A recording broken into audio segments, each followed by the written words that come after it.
Hi, Sahadev മാഷാണേ. Geometrical പാറ്റേൺസിൻ്റെ പുതിയ എപ്പിസോഡിലേക്ക് എല്ലാവർക്കും സ്വാഗതം.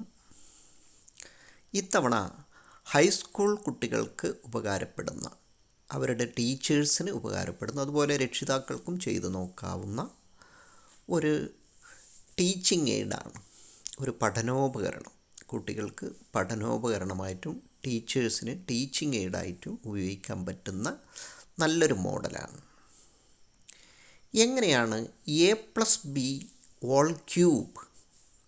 രൂപം കൊള്ളുന്നത്, അതിൻ്റെ ഐഡൻറ്റിറ്റീസ്, അപ്പോൾ അതിൻ്റെ ജോമെട്രിക്കൽ സൊല്യൂഷനാണ് ഈ രൂപത്തിൽ കാണിക്കുന്നത്. ഇവിടെ ഞാനൊരു സമേതര പെട്ടിയിൽ നിന്ന് കുറേ ക്യൂബുകൾ പുറത്തേക്ക് ഇടുകയാണ്.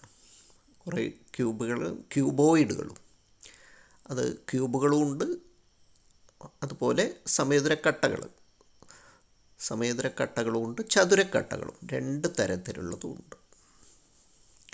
4 നിറങ്ങളിലാണ് ചെയ്തത് എന്നുള്ള പ്രത്യേകം നോക്കുക. അപ്പോൾ ഇത് ഞാൻ കാർഡ് ഷീറ്റിൽ, ഐവറി കാർഡ് പോലത്തെ ആ കട്ടിയുള്ള കാർഡ് ഷീറ്റിലാണ് ചെയ്തത്. ഇപ്പോൾ എൻ്റെ കയ്യിലുള്ള അത് OHP ഫിലിം കൊണ്ടുണ്ടാക്കിയ ഒരു പെട്ടിയാണ്, സമചതുരപ്പെട്ടി. അപ്പോൾ ഞാനിവിടെ 3 യൂണിറ്റ് എ സമം 3 യൂണിറ്റായിട്ടും ബി 2 യൂണിറ്റായിട്ടുമാണ് എടുത്തത്. അപ്പോൾ നമുക്ക് ഓരോന്നും നോക്കാം. അപ്പോൾ പല തരത്തിലുള്ള ചതുരക്കട്ടകളാണ് നമ്മൾ കാണുന്നത്. അതിൽ 2 ക്യൂബാണ്. 2 ക്യൂബ്, 2 മാത്രമേ ക്യൂബുള്ളൂ. ഇപ്പോൾ എൻ്റെ കയ്യിലുള്ളത് റോസ് കളറിലുള്ള ക്യൂബിൽ അത് 3 യൂണിറ്റ് നീളവും വീതിയും ഉയരവും ഉള്ളതാണ്. അപ്പോൾ നമ്മൾ a=3 എന്ന് പറഞ്ഞുകൊണ്ട് a നീളവും a വീതിയും a ഉയരവുമുള്ള ഒരു a³ ഒരു സമചതുരക്കട്ട. ഇവിടെ b=2 എന്നാണ് നമ്മൾ പറഞ്ഞത്. അതുകൊണ്ട് b യൂണിറ്റ് നീളവും വീതിയും ഉയരവുമുള്ള മറ്റൊരു ക്യൂബാണ്, ചെറിയ ക്യൂബ്. അപ്പോൾ b³ ചെറുതാണ്, a³ വലുതാണ്. അപ്പോൾ a 3 യൂണിറ്റായിട്ടും b 2 യൂണിറ്റുമായിട്ടാണ് എടുത്തത്. അപ്പോൾ 2 ക്യൂബുകൾ പറഞ്ഞു. ഇനി ക്യൂബില്ല. ഇവിടെ നോക്ക്, ഒരു വശത്ത് നമ്മൾ സമചതുരം കാണുന്നുണ്ട്, a നീളവും വീതിയുമുള്ള. അപ്പോൾ അതിൻ്റെ പരപ്പളവ് a² ആണല്ലോ, ഹൈറ്റ് b ആണ്. അപ്പോൾ a²b ഇതാണ് ഈ കട്ടയുടെ വോള്യം, a²b. ഇതും അത് തന്നെയാണ്, അതേ കളറിലുള്ള a²b. അതായത് a നീളം, a വീതി, b ഉയരം, a×b. ഇതും അത് തന്നെയാണ്, a×b, a²b. അപ്പോൾ ഈ യെല്ലോ കളറിലുള്ളതിൻ്റെ വോളിയം നമ്മൾ പറഞ്ഞ്. ഇനി നമുക്ക് വയലറ്റ് കളറിൻ്റെ നീളം അല്ലെങ്കിൽ ഉയരം, ഏതെങ്കിലും ഒരു വശം a ആണ്, മറ്റേ രണ്ടും b ആണ്. അപ്പോൾ നമ്മൾ കാണുന്ന b² ആണ്. അപ്പോൾ b² a, ആ വശം a ആണ്. അത് തിരിച്ച് പറഞ്ഞാൽ ab². അത്തരത്തിലുള്ള എത്ര എണ്ണം ഉണ്ട്? 3 എണ്ണമുണ്ട്. അതാണ് വയലറ്റ് കളറിൽ കാണുന്നത്. മൂന്നാമത്തെ നോക്കിയാലും അത് തന്നെയാണ്, a കാണുന്നുണ്ട്, മറ്റേ b² കാണുന്നുണ്ട്. അപ്പോൾ ab² 3 എണ്ണം, a²b 3 എണ്ണം, a³ 3 എണ്ണം, a³ 1, b³ 1. അപ്പോൾ 3 3 6, 2 8. ഇതാ OHP ഫിലിമിൽ നിർമ്മിച്ചെടുത്തതാണ്. അപ്പോൾ 2 സെൻറ്റിമീറ്ററാണ് നമ്മൾ ഒരു യൂണിറ്റായിട്ട് എടുത്തത്, 2 സെൻറ്റിമീറ്റർ. അപ്പോൾ അതുകൊണ്ട് തന്നെ 3 + 2 5, 5ൻ്റെ ഇരട്ടി 10 സെൻറ്റിമീറ്ററാണ് ഈ ബോക്സ്. 10 സെൻറ്റിമീറ്റർ നീളവും വീതിയും ഉയരവുമുള്ള ബോക്സാണ്. ഇനി നമുക്ക് ഈ കട്ട വെച്ച് നോക്കാം. ഇതാ ഞാനിപ്പോൾ എയും ബിയും നീളത്തിൽ വെച്ചിരിക്കുക, എയും ബിയും. അപ്പോൾ നമ്മളെ ബോക്സിൻ്റെ നീളവും ഈ കട്ടയുടെ 2 കട്ടകളും ചേർന്ന നീളവും ഒന്ന് നോക്കുകയാണ്, AB. a+b ആണ് അതിൻ്റെ നീളം a+b. ഇനി അതിൻ്റെ വീതി പരിശോധിച്ചാലും അങ്ങനെ തന്നെയാണ്, a+b തന്നെയാണ്. അതാ വീതിയിൽ വെച്ച് നോക്കുകയാണ്,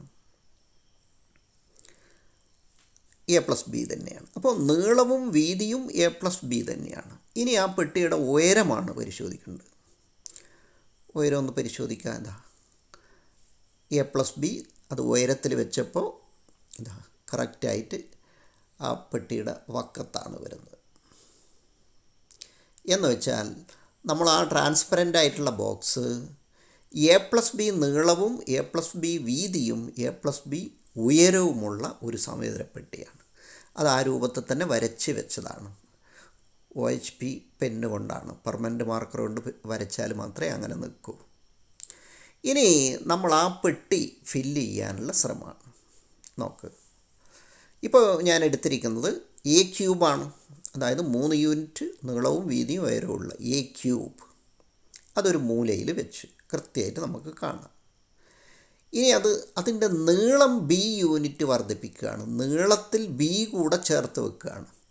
ഇപ്പോൾ നീളത്തിലേ ഉണ്ടായിട്ടുള്ളൂ, a+b നീളത്തിൽ വെച്ച് കഴിഞ്ഞ് ഇനി a+b വീതിയിലും കൂടെ വെക്കണമെങ്കിൽ ഇതാ അവിടെയും വെക്കണം.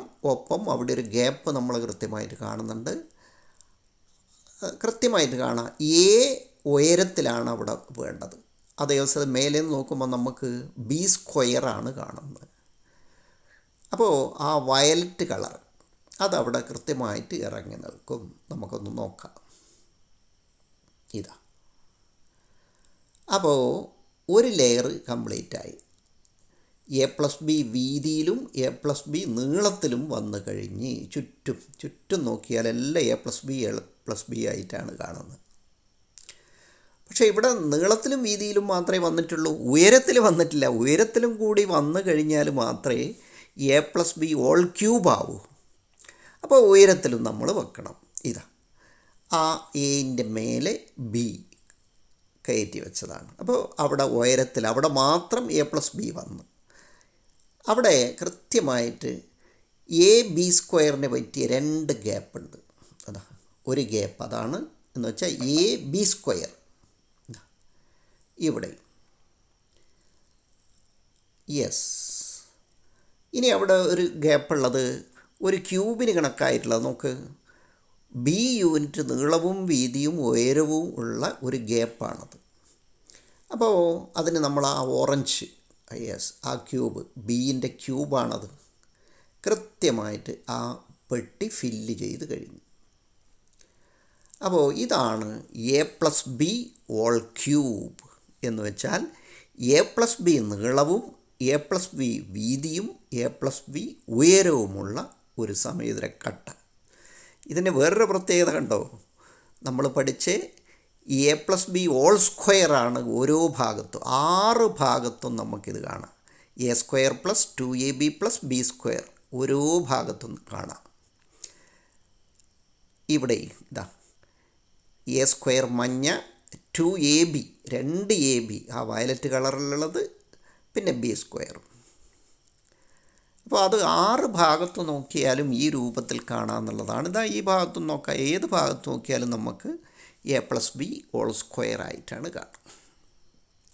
പക്ഷെ നമ്മൾ ഈ പെട്ടി ഉണ്ടാക്കിയത് നമ്മളെ ഉദ്ദേശം a+b³ അതിൻ്റെ ഐഡൻറ്റിറ്റീസ് എങ്ങനെയാണ്, എന്തൊക്കെ കഷ്ണങ്ങളാണ് അതിൽ വരുന്നത്, അത് പറയാൻ വേണ്ടിയിട്ടായിരുന്നു. അപ്പോൾ നമ്മൾ നേരത്തെ നോക്കി കണ്ടു കഴിഞ്ഞ് എന്തൊക്കെയാണ് a+b² is equal to a³ + b³ + 3a² b + 3ab². അങ്ങനെയുള്ള 8 കട്ടകൾ. ഇതാ a³ വെച്ച്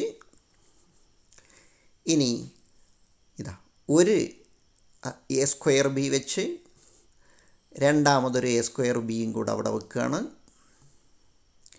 അപ്പോൾ ഉണ്ടാകുന്ന ഗ്യാപ്പ് കൃത്യമായിട്ട് ab² കണക്കാക്കിയിട്ടുള്ളതാണ്. ab², yes. ഇനി ആ റോസ് കളറിൻ്റെ മേലെ നമുക്ക് ഒരു ബി യൂണിറ്റ് ഉയരത്തിൽ എ സ്ക്വയർ ബി വെച്ച് കഴിഞ്ഞാൽ അത് കൃത്യമായിട്ട് ചേർന്ന് നിൽക്കും. അതുപോലെ മറ്റ് രണ്ട് ഗ്യാപ്പുകളും അവിടെ എ ബി സ്ക്വയറും രണ്ടെണ്ണം അതിൻ്റെ മേലെയും റൈറ്റ് സൈഡിലും കാണുന്ന ഗ്യാപ്പിൽ എ ബി സ്ക്വയറാണ് കൃത്യമായി ചേരുക. A b square. ഇപ്പോൾ രണ്ടാമത്തെ എ ബി സ്ക്വയർ. ഇനി ഒന്നും കൂടെ ഉണ്ട്, മൂന്നാമത്തെ എ ബി സ്ക്വയർ,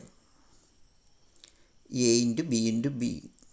ഇനി ബി ക്യൂബിൻ്റെ ഒരു ഭാഗമാണ് അവിടെ ബാക്കിയുള്ളത്, b cube, b into b into b. Yes.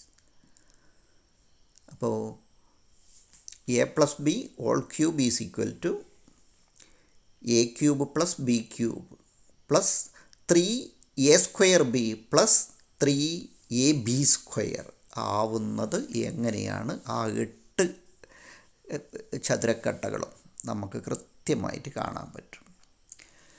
അപ്പോൾ ഇത് മോഡൽ ഉണ്ടാക്കി പഠിക്കുക വേണം. ഇത്തരത്തിലുള്ള മോഡലുകൾ നിർമ്മിച്ച് പഠിക്കുമ്പോഴാണ് ആ പഠനത്തിന് ആഴം കൂടുന്നത്.